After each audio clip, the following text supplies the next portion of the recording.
Our scripture will be 1 Corinthians chapter 13. If I speak in the tongues of men and of the angels, but have no love, I am a noisy gong or a clanging cymbal. And if I have prophetic powers and understand all mysteries and all knowledge, and if I have all faith so as to remove mountains, but have no love, I am nothing. If I give away all I have, and if I deliver up my body to be burned, but have not love, I gain nothing. Love is patient and kind. Love does not envy or boast. It is not arrogant or rude. It does not insist on its own way. It is not irritable or resentful.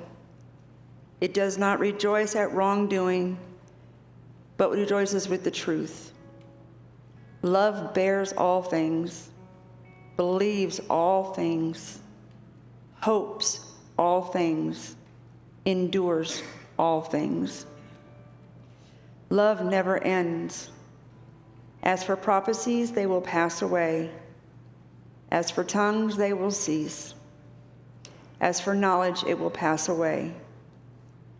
For we know in part, and we prophesy in part. But when the perfect comes, the partial will pass away. When I was a child, I spoke like a child. I thought like a child. I reasoned like a child. When I became a man, I gave up childish ways. For now I see in a mirror dimly, but then face to face. Now I know in part. Then I shall know fully, even as I have been fully known. So now faith, hope, and love abide, these three, but the greatest of these is love.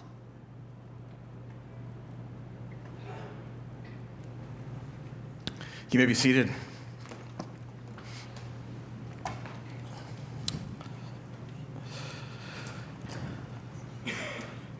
Welcome to Grace. If it's your first time here, thanks for being here. As Ted said a minute ago, he and I, honestly, it's been about 9 years since we've done this. And I may have taught him to read the Bible, but something that he did not mention is that he taught me to love musicians.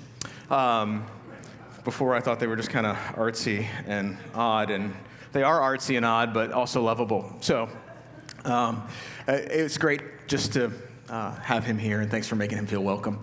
If you are a guest with us this morning, something we say here, and we mean it, is that following Jesus is costly. And so if it hasn't yet, if you're a follower of Jesus, cost you something, chances are in the future it will. If you are considering, or if you're an explorer and considering just checking out what it means to follow Jesus, thanks for including us in that. We know that's not an easy decision, and it's right. It's not an easy decision because it will end up costing you something. It could cost you something you hold dear. It could cost you friends and relationships. It will cost you something, but here's what we say here. It will be costly, but it doesn't have to be lonely. So our heart today is that if you are a follower of Jesus, you look around the room and go, man, I'm not alone. I felt like I was alone, but I guess I'm not alone. And that you connect with someone today around that, and that God would speak to you through his word. It's also our heart that if you're checking out Jesus and you're going, I have a lot of questions, are they allowed? They're 100% allowed. And if anything, we want to be a community in which you can ask those questions and follow Jesus together. This is the part of the gathering where we open up the Bible. We call it God's heart. We see what his heart has to say about our heart. It actually says a lot. And we do that through exploring passages of Scripture like the one you just heard read. A very famous one, 1 Corinthians 13. And what we are doing today is we're actually starting off a new series. So if it's your first day here, you picked a great day to come. We'll actually be in this series almost all the way up to Thanksgiving. And we're just asking this question. We're actually entitling the series, Love Is. So if I could ask you a question this morning, I just ask you this. Love is fill in the blank. Love is a pipe dream. Love is amazing. Love is all you need, right? Love is a myth. Love is the greatest thing in the world. Love is the answer. We live in a culture that loves love.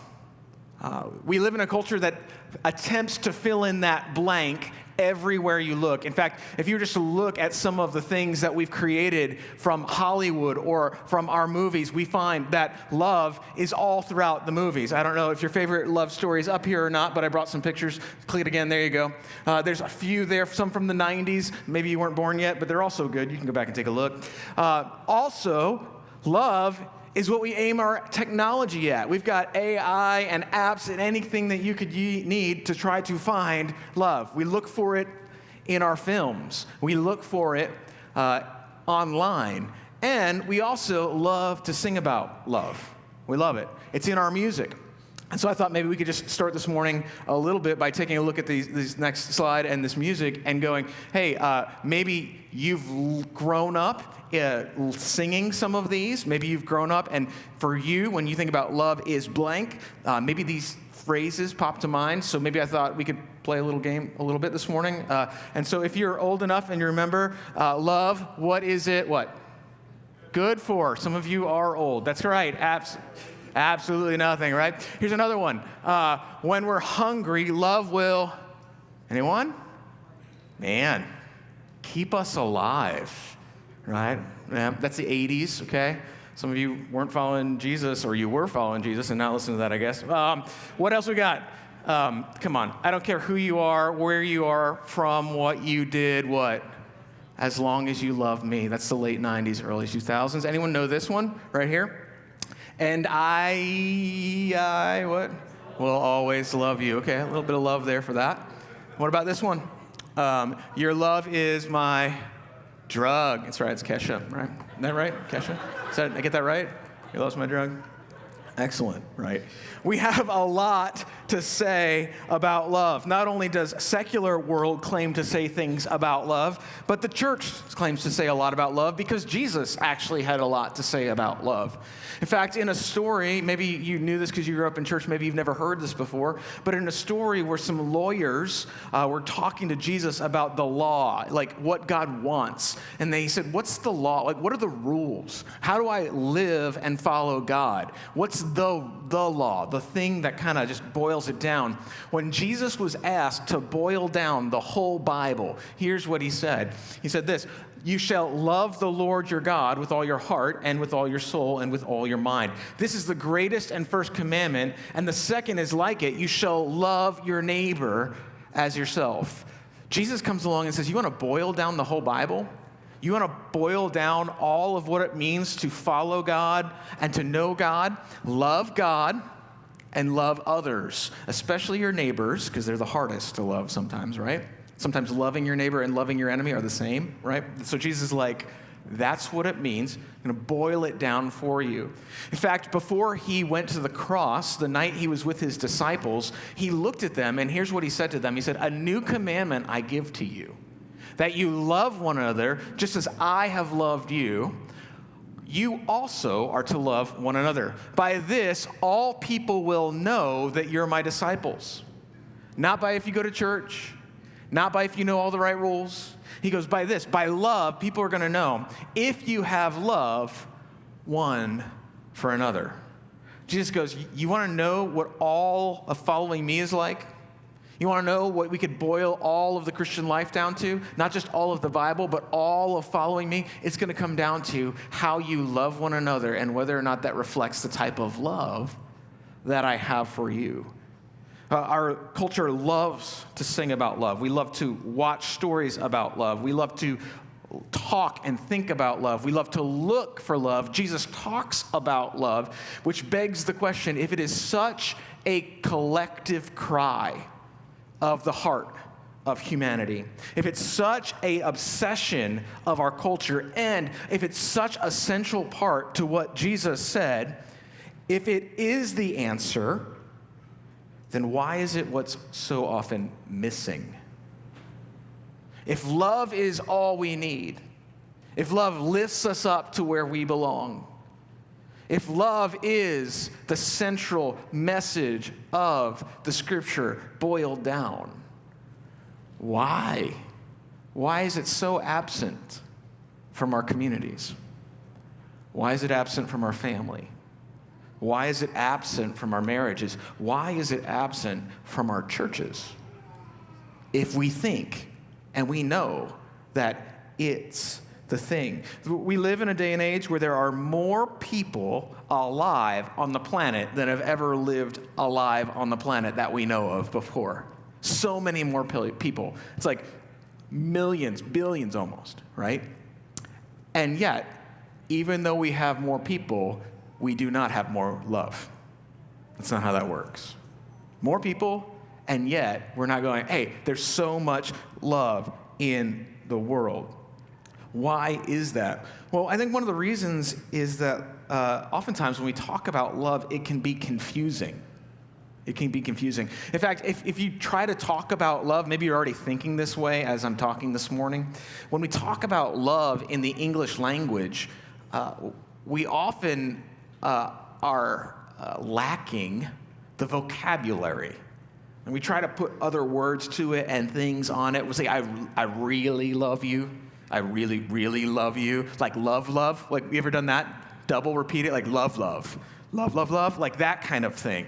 Because when we talk about love in the English language, we only have one word for it. And so, for example, I love chocolate chip cookies. I also love my wife. And that's not the same, right? You might love your children or love your grandparents. You also might love classic cars or Seinfeld or How I Met Your Mother. And hopefully you mean that you love your grandparents differently than how you love a TV show, right? Or maybe if you've sat in my seat as a pastor across from somebody else who's struggling in a relationship, you might have heard this statement, which is also confusing in our language.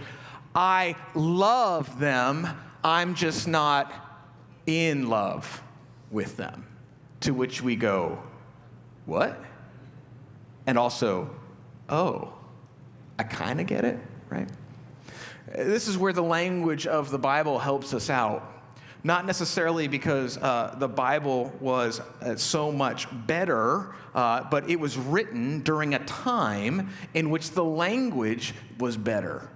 And so when the Bible talks, and the New Testament specifically talks about love, it was written in the Greek language. You don't have to remember this. There's not a test later. Just, it's interesting. In the Greek, they actually have 4 words for love. That's helpful.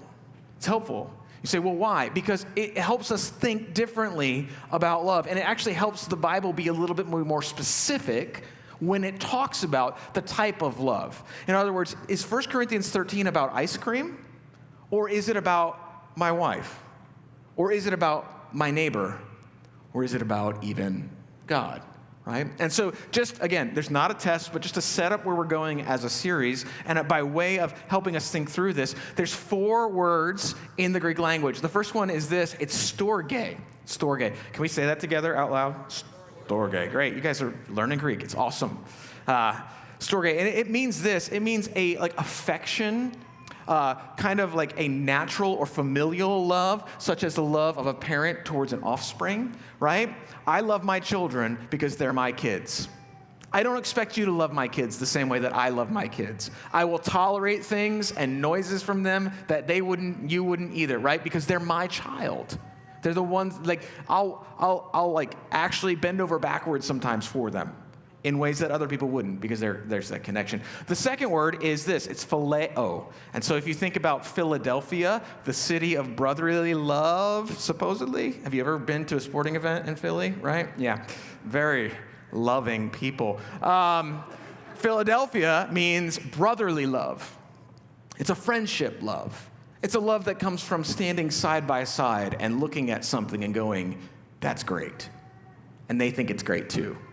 And you're like, well, why do you think that's great? Well, I don't know, but I'm glad you do, and you talk about it. Friendship is a love that exists between all types of people and ages and places and throughout all time. Another type of love is maybe one that you and I are familiar with a little bit more, and that is the word eros. And so you can already hear it probably. It's where we get our word erotic from. And what we mean is a desire or a relational love, a passionate, sensual, and romantic type of love. A love that's she loves me not, or he loves me not kind of thing. A Valentine's Day love, a physical and often intimate love for one another. And what's fascinating is up until this point, we're tracking pretty good throughout the Greek language. All these words were used in the Greek. There is another love named agape over here, but the Greek language didn't really talk about it much. In fact, when the New Testament was written, the Greek word, the most common Greek word for love, and the way that everyone talked about love, from Plato to Homer to just your average person on the street, the primary word which they use for love. Anyone want to guess? Eros, yes. How'd you guess that? It's almost as if we live in a culture in which the only way we talk about love is erotic love, right? And they talked about it this way primarily. In fact, if you go back and you look throughout all the writings, you'll see Eros, Eros, Eros, Eros, Eros. Well, then something happened. In fact, you can go back throughout all literature and people who are not followers of Jesus. Something amazing happened. About somewhere around 50 A.D., the primary Greek word for love changed. And so what you see is suddenly think about this, the entire Greco-Roman world suddenly changed the most common word for love. They changed it. You start thinking about that. And what they did is they went back and they got this little tiny word called agape. And suddenly everyone was talking about agape. And yeah, there was eros, and yeah, there was storge, and yeah, there was phileo, but agape, it just explodes by word count. Everywhere you looked, philosophy, the marketplace, relationships, and you're like, okay, well, what happened, right? What happened in the Greco-Roman culture that would get an entire population all the way from like England to Spain to Persia to Turkey, all the way down into North Africa, a whole populace of people with different ethnic backgrounds and cultural differences, with different heritage and different almost languages that they populated from, but now we're this one common Greek language. What could do that? What could categorically redefine love for one of the most powerful nations in the history of the world? What did that? It was the church. A ragtag handful of Jesus followers. Most of them poor. Many of them coming out of a slave background. Some rich people too. But the entire Roman culture began to look at a small, tiny group of people and go, I don't know what that is, but what they got, I think it's love. In fact, writing about this, a non-Christian, a Yale professor, I don't know why I can't say that, says this: Christianity's contribution to love was revolutionary. It transformed love from a reciprocal, often conditional bond to an unconditional, self-sacrificial gift that reflects the nature of God's love for humanity. It changed. And suddenly the word agape meant this. And here's what it means still today. One of the best ways that you could describe agape is this: a commitment that ascribes worth to someone else at the cost of oneself. And for the rest of Greek history and Roman history, and honestly, even up to some of our most modern history, when we talk about love, real love, true love, this is often what we dream about and think about and look for. Until recently. In fact, philosophers, secular scientists, people who study the social structure, they actually said that there is a new shift happening in our culture, and that we are actually returning to think about love as primarily just eros in every way possible. And what I think is interesting, and really what we're going to spend the next few weeks asking question is this: is there a love better than this? Is there a love in our culture? Is there a love that our world needs to be reintroduced to?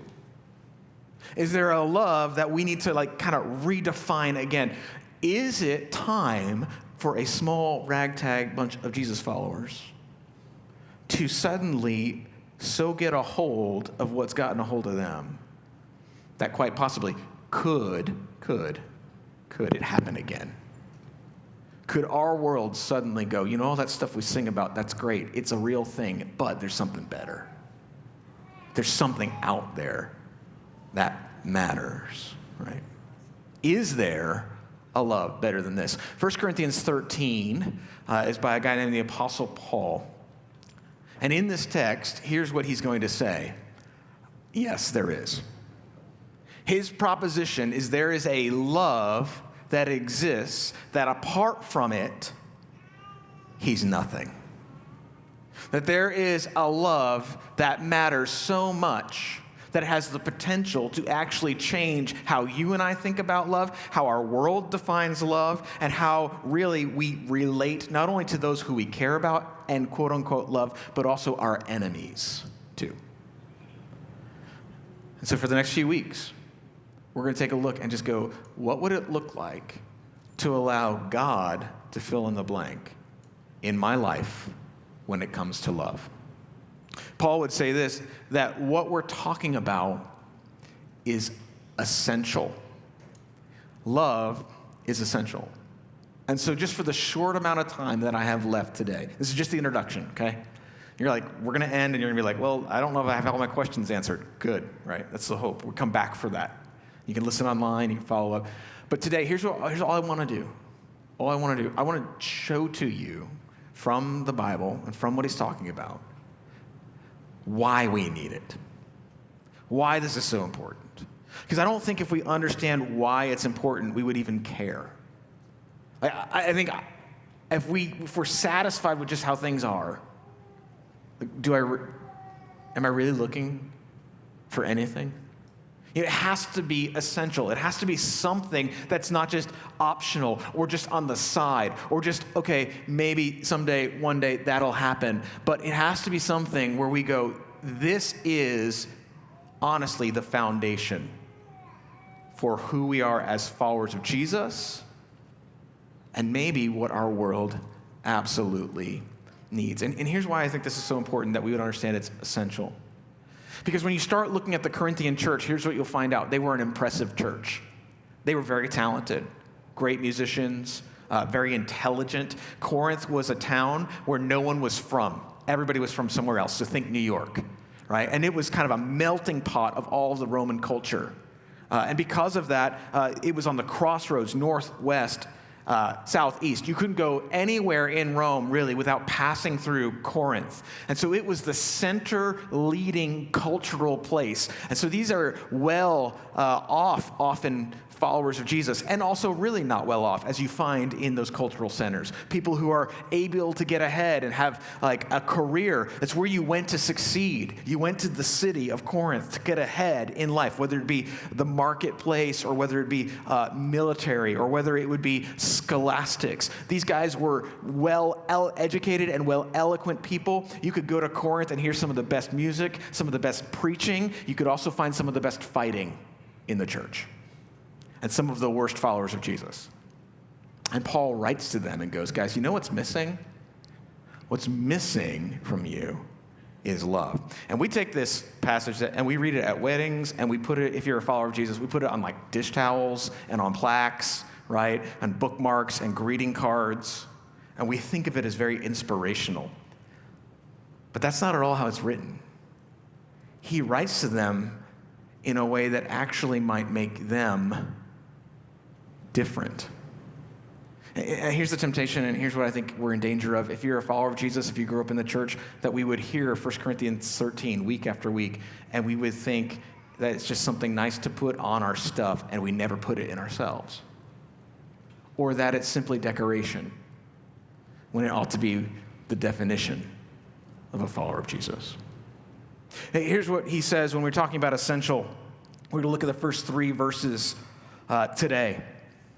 When we talk about the fact that love is essential, here's Paul's thesis, that a life without God's love, agape, sacrificial love, is noisy, is shallow, and empty. That a world without God's love, sacrificial love, is noisy and shallow and empty. That a marriage or a dating relationship without this type of love is noisy and shallow and empty. That a career without this is noisy and shallow and empty. That a friendship without this, that a church without this, that a religion without this is noisy and shallow and empty.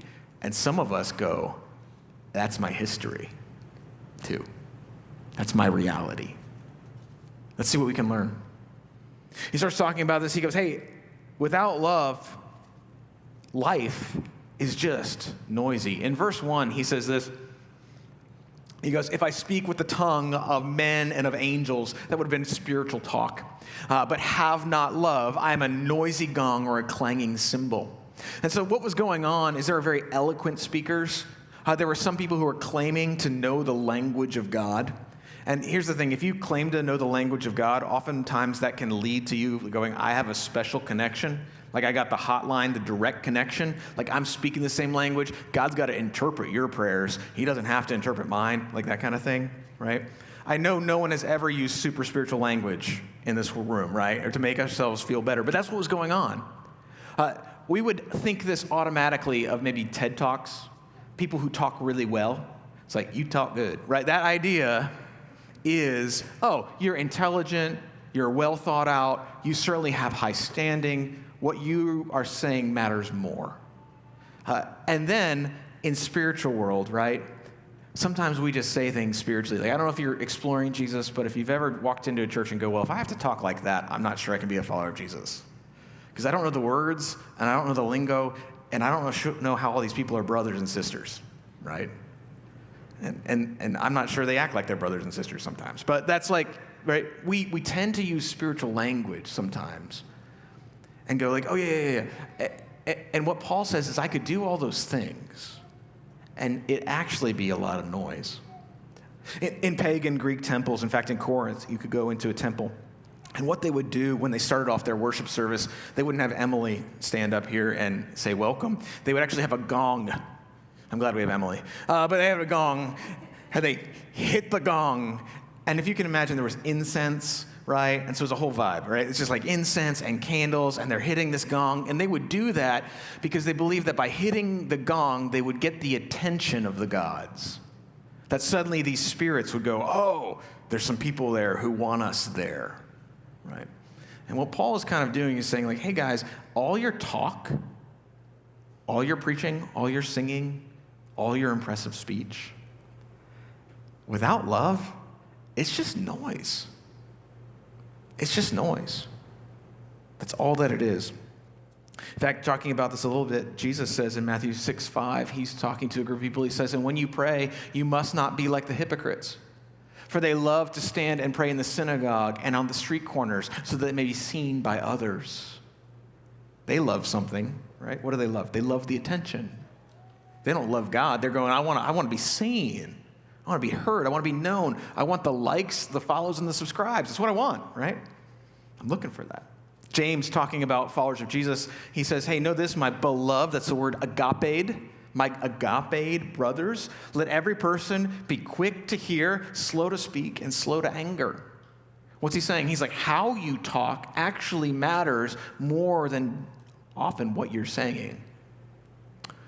From time to time, I'll borrow a dump trailer from a guy in this room.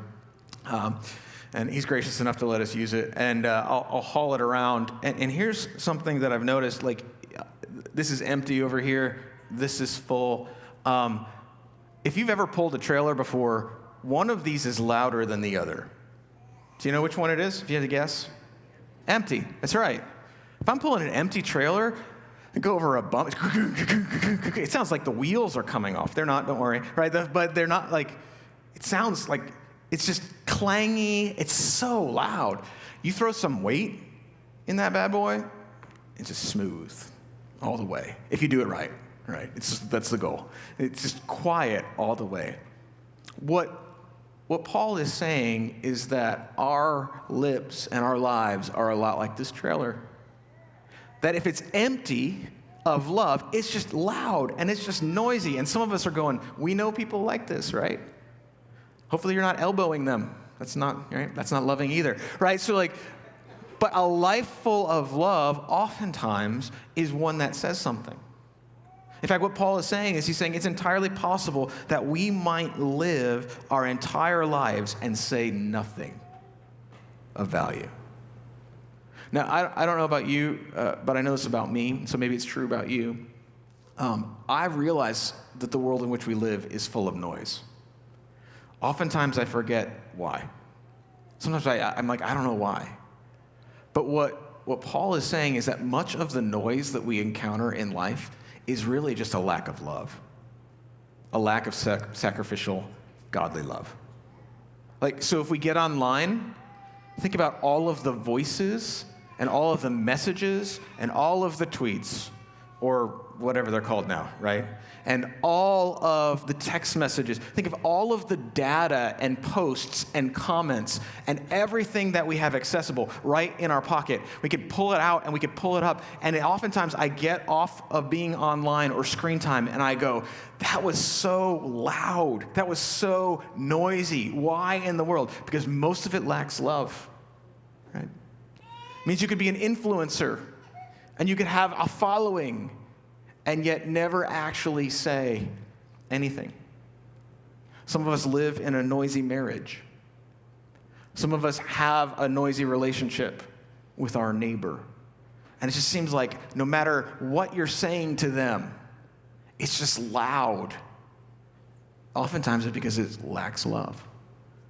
Some of us love others and we want them to know Jesus, and we can't understand that the more that we talk about Jesus and the way that we talk about Jesus, it just never seems to get through. And it could be that the way that they're experiencing Jesus from us or from church in general lacks love, and so it's just a gong.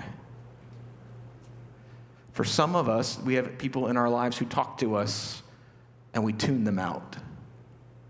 And the reason we tune them out is because it lacks love. We live in a world that is full of noise. Thomas Merton wrote this, and I love this quote. He says, "To those who love their own noise are impatient of everything else." Oftentimes, here's what we tend to think. Oftentimes, the only filter that we believe is necessary for our lives and for communication is authenticity. So all you need, hey, as long as you're authentic, as long as you're passionate. I don't know if you've ever had someone just kind of verbally throw up on you, or they're really being authentic, and you're like, wow, they've said a lot. At least they're passionate about what they said, right? Passionate what they believe. And yet, at the same time, you realize that goes nowhere. See, it's more than just authenticity that we need in our communication. It's more than just noise. It's actually love. No amount of eloquence, no amount of spiritual talk or language can make up for a lack of love at all.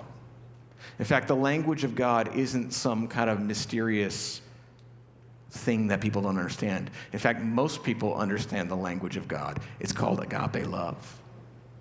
1 John 4:9 puts it this way: in this is the love of God. It was made manifest. That means we can see it, we can feel it, we know it. It was made manifest among us that God sent his only Son into the world so that we might live through him. Some of the clearest statements that God has ever said about what love is, he said in sending Jesus. He's like, you want to know what love is? Do you want to experience love? Do you want to see it? Do you want to hear it? Do you want to... It's in Christ. Which means that for followers of Jesus, when we're trying to communicate something, maybe the first question I should ask is not, how can I say this clearly, but am I actually living it clearly, right? And here's the amazing thing. What Paul is saying is this, that in a world in a world where people are speaking over each other, that someone who experiences the love of God actually has the opportunity to speak volumes. That a church or a group of people who gets their head around this, in a world where everyone's talking over each other and arguing and just a whole bunch of noise, has the ability to simply say something that speaks volumes. A life that lacks love, a church that lacks love, a marriage that lacks love, this type of thing, it's just noise. Not only says we end up with noise, but he keeps going. He goes, it's not only that, it's shallow. In verse 3, he's going to talk about immense sacrifice. He says, if I give away all I have, and if I deliver up my body to be burned, but I have not love, it equals nothing, right? Life of sacrifice plus giving away myself equals a whopping 0. That is not how most of us operate and live our lives. Most of us live differently. We think good deeds equals lots of good things in the end. But what Paul seems to say is this, that he could spend his entire life, when he says, give away all I have, the words there are very specific. He's talking about little by little. He's not talking about writing a check. He's talking about little by little encountering individuals in need and giving a small portion. And so he says, if I just encounter every need that I could find, and I meet every need that I can find for most all of my life, and I spend my whole life just meeting needs, you're like, wow, that's impressive. And he goes, it's shallow without love. Equally, he goes, if I give my body to be burned, you're like, what is that? Well, he's talking about martyrdom. Most likely, he's talking about, hey, if I'm really so passionate about Jesus that I literally go, if they're going to burn us, I'm first in line. People would be like, wow, look at that dude. Look at what he died for and what he believed in. And he goes, if there's not love, nothing. Big goose egg. 0. That's substantial. What he's trying to say is that what's really lasting and what's really large is actually what's loving. That's what makes the difference in this world. In fact, as some of you know what this is a photo of, this is Air Force One. And it is Air Force One. Why? Does anyone know? Because the president rides on it. No, it used to be this way. I think they changed it a little bit. But it used to be like whatever the president was on, that's Air Force One, right? Driving a Tesla, Air Force One. I guess in the sky, okay? We're not there yet. But one day, maybe Elon will figure that out. But whatever the president is on, that's Air Force One. Some of you may or may not know what this is if you're a Disney fan. Does anyone know what this is? I'm not making this up, okay? I wish I was. This is Air Force One. Air Force One. Disney invented it, okay? I actually looked it up to see if a president ever rode on the balloon, because I think that'd be hilarious for Air Force One to actually become Air Force One, right? Why am I talking about this? Well, because what matters is not the shape or the size or the impressiveness of the aircraft. Right? It could be a little tiny Cessna. If the President of the United States is on it, that is Air Force One, right? And whatever he's on, we're going to put jets around, or she, and we're going to protect it. We're going to protect it. President's on a hot air balloon, send the F-22s, right? Like, around that thing. It looked ridiculous. But what matters, again, is not the size or the type of technology or even the impressiveness of the thing. What matters is where is that individual, because that individual defines the very nature of that thing. You see, here's what we do as a culture all the time. We point to something and we go, that's what love is. Swimming an ocean, climbing the highest mountain, that's what love is. Buying 19 dozen roses. That's surely what love is. Right? That movie, that's what love is. But that's not what the Bible does at all. In fact, what Scripture seems to say is that could be insanity, right? You can swim an ocean and be totally crazy, or it could be love. I read an article this week in which a man filed charges against his ex-girlfriend. She sent 27,639 voicemails is what she left. 1,129 text messages. And he's like, I need a cease and desist, right? Because that could be loving, I guess. or it's crazy, right? Which is what's wrong with romance novels and movies, because if you do it in real life, they're like, well, lock this person away, because that's nuts. Like, but in the movies, it makes good stories. What the Bible seems to indicate, and what Paul's trying to get at, is that it's not one action defines love. It's that love defines every action. And so let me just talk this out practically, perhaps, for you. What it means is that you could have a life that is very, very, from the outside, devout. You attend church every week.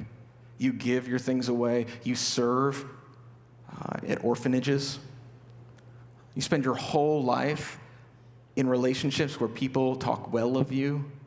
You're well known for your generosity. You're well known for maybe your affluence, but also how quickly you part with that. You leave a legacy and a foundation, and yet, if you lack love, none of it matters. But the inverse is true, right? Which I think matters more for where we are, maybe. This means that you could look at your life and go, no one knows me. I don't really have a lot of followers. And when I take a look at my job, it's just kind of like the same thing over and over again. Or maybe you live and work in a place that doesn't get much attention, and you seem to like continually serve the same people over and over again, and they never say thank you. Right? Anybody but your mom, right? And it feels like, does this even really matter? And you could just continually do that on repeat for your entire life. And that's it. But if you have this type of love, God goes, it's grand, it's lasting, it's majestic, it means something. Amy Carmichael, a missionary to India, wrote this. She said, one can give without loving, but one cannot love without giving. There's this idea of what love is, and in reality, it's love that defines every single thing else. Jesus seems to indicate this in Matthew 25. He's talking about the end of time, and here's what he says. He says, then the righteous will answer him, saying, Lord, when did we see you hungry and feed you, or thirsty and give you drink? And when did we see you a stranger and welcome you, or naked and clothe you? And when did we see you sick or in prison and visit you? And the king, he's talking about a parable, he's telling a story about what it's like. The king will answer them and say, truly I say to you, as you did to one of the least of these my brothers, you did it to me. What's he getting at? He's getting at this. When we're actually operating out of love, oftentimes we don't really think it's that a big a deal. It's like people are going to be surprised at the end of the life that they live of what actually matters and what doesn't. You say, are there other ways to be good? Sure. You could be good, but it doesn't have to be love. Right? You might be doing quote-unquote good things and generous things, but again, that doesn't mean it's loving. Plenty of people love God and sacrifice and are generous out of fear. Because if you grew up in church, God's going to get me. And if you didn't grow up in church, I don't want other people to think that I'm not this way. Right? And so we're afraid of what others might think, so I obey. Or I'm afraid of what God's going to do, so I obey. That's not love, that's fear. Many people do great good things out of pride. Right? Now, again, not like, look at me, how prideful I am, but pride as in like, this is what God will look at and say, good job. This is what he'll see me as, and I'll be defined as, or maybe not from like a religious standpoint, but it's like, I want to, at least I'm not like those people. Right? I want to do it in such a way that like shows everybody else what the definition of, and I'm not saying that it's not good to be good or that we shouldn't have ambition, but what I am saying is that there's a like layer beneath our pride and our fear that actually acts out of a loving, real relationship. I had a buddy of mine who owned a company, and their job was to set up props, elaborate props for parties. And so they would build a castle, and it would be phenomenal on the front. But if you went around to the back, it was just sticks holding it up. It was just a set. Giant, fabulous sets. But behind it, nothing. We are accustomed. Listen, we're accustomed for all of our Hollywood stuff. We know it right now, right? We look at Hollywood and we go, look at all that glitz and glitter and glam, and you come around the back and you're like, turns out, nothing's there. Our financial world, stock market, soaring success, and in a minute, it's just propped up with sticks. Many of the relationships that we've experienced, propped up with sticks. There's got to be something real. So Paul says, without this, it's noisy, it's shallow, and he goes, it's empty. Notice in verse 2, he seems to say the same thing, but he says it differently. He says, and if I have prophetic powers and understand all mysteries and all knowledge, I have all faith as to remove mountains, but I have not love. He doesn't say I have nothing. He doesn't say I said nothing.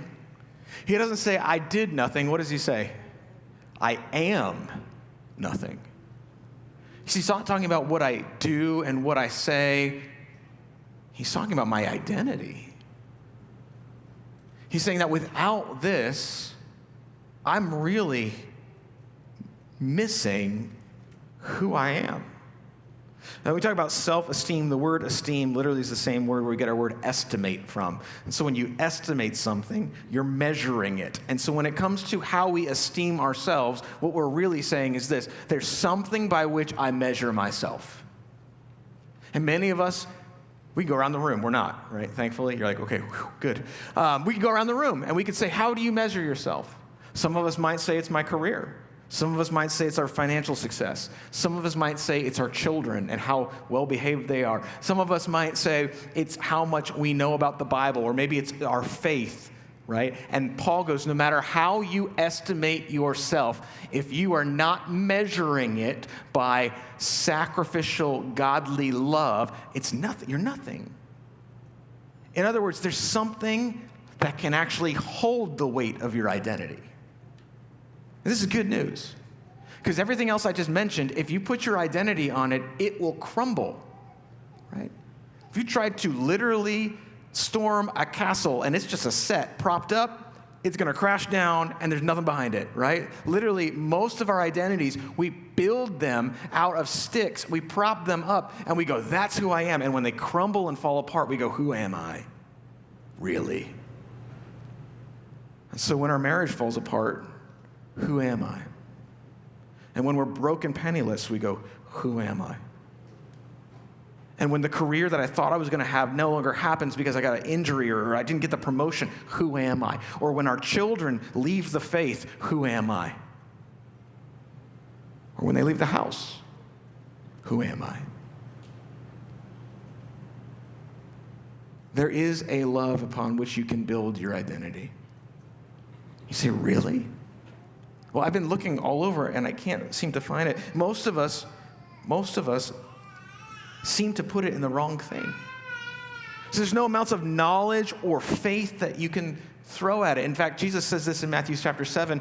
He says this, many will say to me at the end of time on that day, Lord, Lord, did we not prophesy in your name and in your name drive out demons? That's their identity. Didn't we do great things and perform many miracles? And he says, depart from me because I never what? Knew you. There's no love relationship there. I married into a family that likes to play the card game Hearts. It's just kind of how we estimate whether you should be in the family or not. And there was a lot of pressure when I was dating because it's like, okay, I got to learn this game. When we're teaching Hearts to somebody, the primary thing to understand about Hearts is that you do not want to get hearts. You would think it's the other way around because the game is called Hearts. But if you get hearts, right, with one exception, which we don't need to worry about, you can ask me later. But if you get hearts, you lose. You don't want them. Or you could play the game, you're like, I'm winning almost all the hearts. And you'd be like, dude, you're losing. Like, wait, what? That's how it is when we build our identity on anything other than love. I'm winning. No, you're not. Many of us measure our life inversely. God says at the end of the day, what matters is whether or not you understand the love that I have for you, right? And so here's what we do, right? If you're in church, we think it's in how much I know about God and the facts or how much faith I have. Thank God it's not how much we know and how much faith we have, right? It's the love of God for you. Have you met that? Do you know that? And if you're not in the church, can I just tell you what we do today? Here's what we say. We don't say, if I don't have love, I'm nothing. We say, if I'm not loved by somebody else, I'm nothing. We just make it about eros. And if I don't have a relationship or a boyfriend or a girlfriend, or if no one, quote unquote, calls me like theirs, then what's it worth? In fact, writing about this, the BBC News writes it this way. There's actually a news article, probably up there somewhere. Nope, it's white. It's a big white. Yep, this is it. Entitled "The Sadness of Living Without Sex." Writes this: "Sometimes it makes me feel like I must be a monster." We live in a culture that says that if you're not loved or physically loved or experience physical intimacy, then really you're nothing. And we buy into that. And we build our identity on that. But what Paul seems to be saying is that there is a love that actually makes all other loves meaningful. That there's a love that when you encounter it actually makes your friendship love better, and your actually relational love and romantic love mean an avenue through which experiencing real love, and even your family relationship love. He's saying that there's a love outside of ourselves. Listen, if what we're talking about, if you're sitting here and you're thinking, you're going, yeah, I know this. Like, I know this. Right? I'd agree. Like, we're not talking about rocket science this morning. If you're sitting there going, yeah, I want that, but I don't know if I have ever seen it. If you say, yeah, I value that, I get that, let me ask you this question. If you're going, yeah, I know love's essential. Let me just ask you, if you know love's essential, why is it the first thing that we let go of? And what I mean by that is, like, when you're pressed for time, what's the first thing you drop? I don't know about you, but I drop love. When I'm pressed for patience, love goes out the door. When I'm pressed financially, love. Like when I'm pressed for my attention, love. I drop it like a bad habit, just real quick. Why? Why? Because of this. Because as long as love is not personal, it will always be optional. In fact, I wrote this down. Love will always be optional unless it is personal. Have you noticed that when Paul talks, do you see how he's talking? Look, he goes, I. He's not looking at the Corinthian church and he's going, if you, and if you, and if you, and if you. He's like, let me tell you about my life.